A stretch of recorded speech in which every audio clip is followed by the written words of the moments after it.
बात योगी के बदलापुर की। कौन जीतेगा मिल्कीपुर? मिल्कीपुर में चुनावी रण का बेगोल बज चुका है। ऐसे में साख योगी आदित्यनाथ की दांव पर है और अखिलेश यादव की भी। लेकिन मिल्कीपुर से 160 किलोमीटर दूर महाकुंभ का आयोजन भी हो रहा है और महाकुंभ के आयोजन के 24 दिन बाद मिल्कीपुर का रण ईवीएम से लड़ा जाना होगा।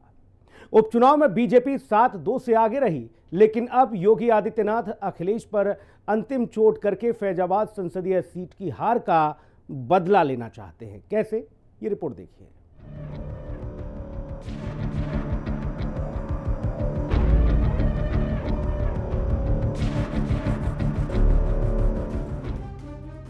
नए साल में सनातन शक्ति की परीक्षा। नए साल में योगी आदित्यनाथ का सबसे बड़ा टेस्ट। 13 जनवरी से प्रयागराज में सनातन का सबसे बड़ा आयोजन है। इसके ठीक 24 दिन बाद 5 फरवरी को मिल्कीपुर में उपचुनाव है। इन 24 दिनों में 45 करोड़ सनातनी मिल्कीपुर से 160 किलोमीटर दूर प्रयागराज में इकट्ठा होंगे। हर तरफ सनातन सनातन का उद्घोष होगा। ऐसे माहौल में अखिलेश का पीडीए और संभल कुंदरकी वाला नैरेटिव का कितना असर होगा? क्या लग रहा है इस बार? अरे घोषणा हो गई, जीत जाएंगे। मिल्कीपुर का उपचुनाव की तिथि आई है और लेकिन हम लोगों ने अपनी तैयारी पूरी कर ली है और प्रत्याशी चयन की प्रक्रिया हमारी पूरी हो जाएगी। बहुत जल्दी हम लोग अपना प्रत्याशी घोषित करके और जनता के बीच में जाएंगे।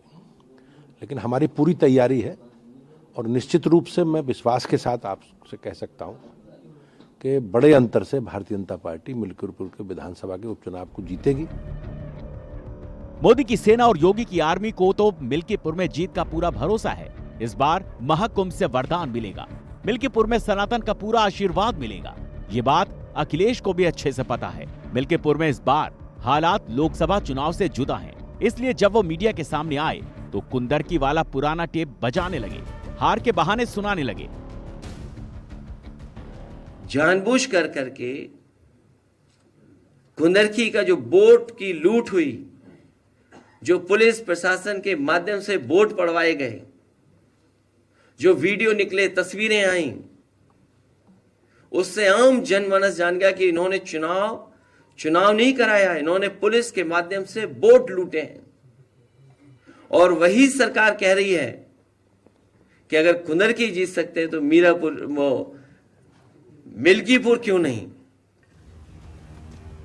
दरअसल जब से 60% से ज्यादा मुस्लिम बाहुल्य वाली कुंदरकी में समाजवादी पार्टी हारी, तभी से अखिलेश ही नहीं पूरे इंडिया गठबंधन की नींद उड़ी हुई है। अब मुश्किल ये है कि इस बार तो चुनाव में ऐसा वक्त है जब अयोध्या से लेकर प्रयागराज तक भगवा भगवा हो रहा है। योगी ने मिल्कीपुर को अपनी साख का सवाल बना लिया। योगी ने मिल्कीपुर में पूरी ताकत झोंक दी। मिल्कीपुर योगी के लिए साख का सवाल क्यों है? योगी ने खुद के साथ पूरी ताकत क्यों झोंक दी है, वो भी जान लीजिए। पहला, 2022 के विधानसभा चुनाव में मिल्कीपुर सीट पर सपा से मिली हार का बदला लेना है। दूसरा, 2024 के लोकसभा चुनाव में अवधेश प्रसाद की अयोध्या सीट के जीतने का भी पार्टी से हिसाब चुकाना है। योगी कोई कोर कसर नहीं छोड़ना चाहते। अंदाजा इस बात से लगा सकते हैं कि योगी महाकुंभ के इतने बड़े आयोजन के बीच अयोध्या का लगातार दौरा कर रहे हैं। लोकसभा चुनाव जीतने के बाद से योगी 5 बार मिल्कीपुर का दौरा कर चुके हैं। योगी का अयोध्या और मिल्कीपुर का दौरा कितना असर डाल सकता है, इसी से समझ सकते हैं कि अवधेश प्रसाद अयोध्या में बैठकर योगी का एक एक दौरा गिन रहे हैं, पूरा मैथमेटिक्स कैलकुलेट कर रहे हैं। जनता पूरी तरह से परिवर्तन के मूड में है और समय का इंतजार कर रही थी। अब उनको समय मिल गया है और they have decided to change, और बदलाव करेंगे। एक ऐसा इतिहास बनाएंगे कि जिस तरह से हमारी जीत से पूरे प्रदेश और देश और दुनिया में चर्चा है, उसी तरह से ये मिल्कीपुर की सीट समाजवादी पार्टी इंडिया गठबंधन की सीट, इंडिया गठबंधन समाजवादी पार्टी माननीय अखिलेश यादव के उम्मीदवार अखिलेश, जो अजीत प्रसाद मेरा बेटा है, जीत करके एक इतिहास कायम करेगा। योगी का मिल्कीपुर में 8 जनवरी को एक बार फिर से दौरा था। हैरिंगटनगंज के पालिया मैदान में जनसभा होनी थी। पंडाल सज चुका था, लेकिन ऐन वक्त में योगी की सभा कैंसिल हो गई, क्योंकि तभी आचार संहिता लगी और चुनाव आयोग ने तारीखों का ऐलान कर दिया।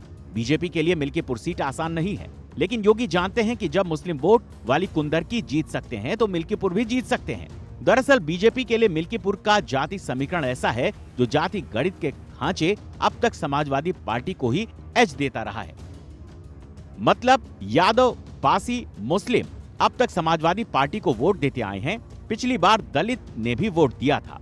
उस गणित से अखिलेश की साइकिल का पलड़ा भारी है, लेकिन बीजेपी की भी अखिलेश के पीडीओ को तोड़ने की बड़ी तैयारी है। मिल्कीपुर में बीजेपी माइक्रो लेवल पर काम कर रही है, कास्ट मैनेजमेंट पर पीपल टू पीपल कनेक्ट कर रही है। इसके लिए बड़ी टीम फील्ड पर काम कर रही है। योगी सरकार के 7 मंत्री मिल्कीपुर में जमीन पर काम कर रहे हैं, जो सरकार के काम और पब्लिक समस्याओं का समाधान कर रहे हैं। मोहल्ले गांव में जाति समाज के लोगों के साथ छोटी छोटी बैठक की जा रही है। बीजेपी मिल्कीपुर में एक एक घर के वोटर्स का डेटा तैयार कर रही है। ऐसे वोटर्स को छांटा जा रहा है जो बीजेपी को वोट नहीं देते हैं। पार्टी के नेता मंत्री ऐसे वोटर्स के पास पहुंचकर पक्ष में वोट करने के लिए मनाएंगे।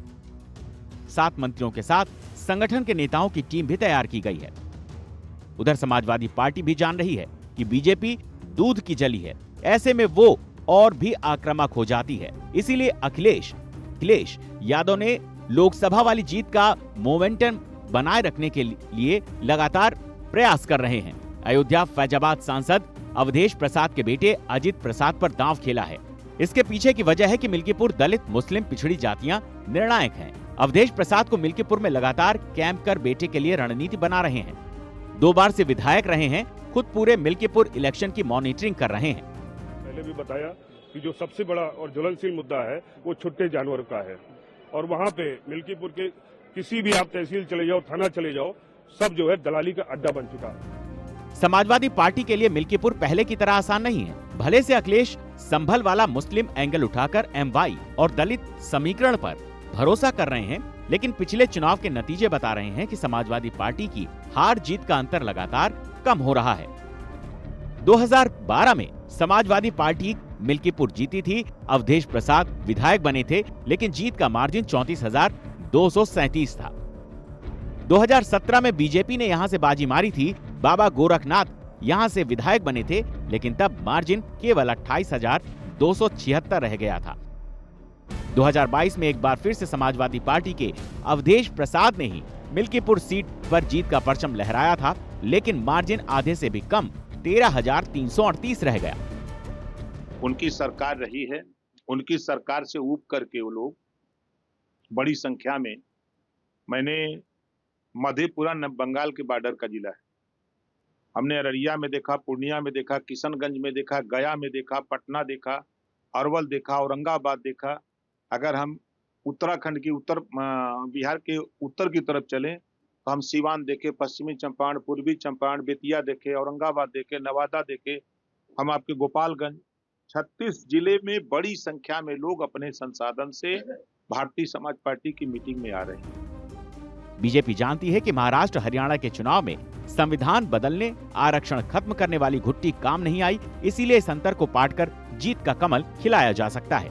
उधर कांग्रेस कह रही है कि बीजेपी को आने नहीं देंगे, अखिलेश की साइकिल को हाथ से पावर देंगे। नहीं, दिल्ली के चुनाव में पूरी ताकत के साथ कांग्रेस पार्टी लड़ रही है और पूरे अपने कैंडिडेट, हमारी सरकार वहाँ बनेगी, जीतेंगी। मिल्कीपुर में हम अपने सहयोगी जो हमारे साथ रहे हैं समाजवादी पार्टी के हमारे साथी, उनको हम पूरा समर्थन करेंगे, वहाँ कैंडिडेट को, उनको जिताने का हम पूरा प्रयास करेंगे और उनको जिताएंगे। कांग्रेस दावा भले करे, लेकिन अगर मिल्कीपुर की बात की जाए तो कांग्रेस का वोट शेयर कहीं भी नहीं ठहरता। 2022 में जब समाजवादी पार्टी को 48.4% वोट मिले थे, तब बीजेपी को 42.2% वोट मिले थे और कांग्रेस को सिर्फ 1.5% वोट मिला था। मिल्कीपुर देश की सियासत का वो टेस्ट है जिसे समाजवादी पार्टी हारना नहीं चाहती है और बीजेपी जिसे हर हाल में जीतना चाहती है। हिंदी खबर के लिए स्पेशल रिपोर्ट।